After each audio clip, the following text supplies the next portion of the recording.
हनुमान जयंतीच्या खूप खूप शुभेच्छा माझ्याकडून व माझ्या परिवाराकडून।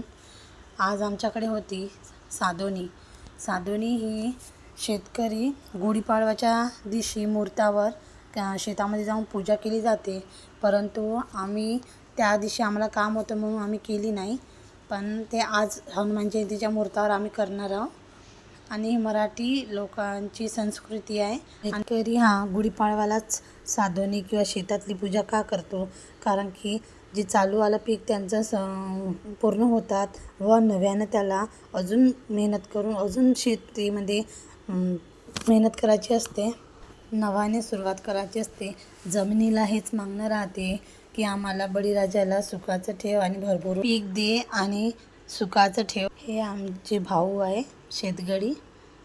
मग माझ्या आऊनी पकडले खोर, याला खोर म्हणतात, कोणी बैलाची पण करतात, पण आम्ही ते कोराडीची करते।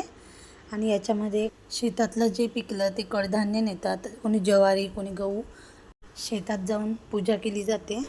इकडे पिऊ पण रडत होती की आम्हाला पण घेऊन जा म्हणून, पण पप्पानं तिला नेलं नाही म्हणून ती रडत होती। तर मला गोडवरण खायचं आहे म्हणून जिद्द पण करत होती, पण ते बनायचंच होतं, पण ते मी खाते अशी म्हणत सांगत होती। साधोनीला गोडवरण बनवतो आम्ही। इकडे ही आहे चणा डाळ, हिला स्वच्छ धुवून घेतली आहे आणि मी कुकरमध्ये मांडली आहे।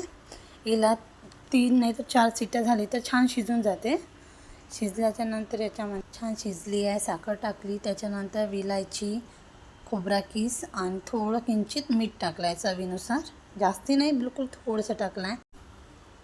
गोडवरण झालं आहे तयार, खूप छान कलर दिसत आहे आणि टेस्टी पण खूप छान झालं आहे। इथे मी बनवत आहे चुलीवर पोळ्या, कारण की आता गॅस मिळत नाही आहे त्याच्यामुळं। आणि चला बा, खूप साऱ्या पोळ्या राहिल्यात, आम्ही असं पण गावाकडे करतो, तितकाच गॅस थोडा समोर चालेल व आपली बचत पण होणार।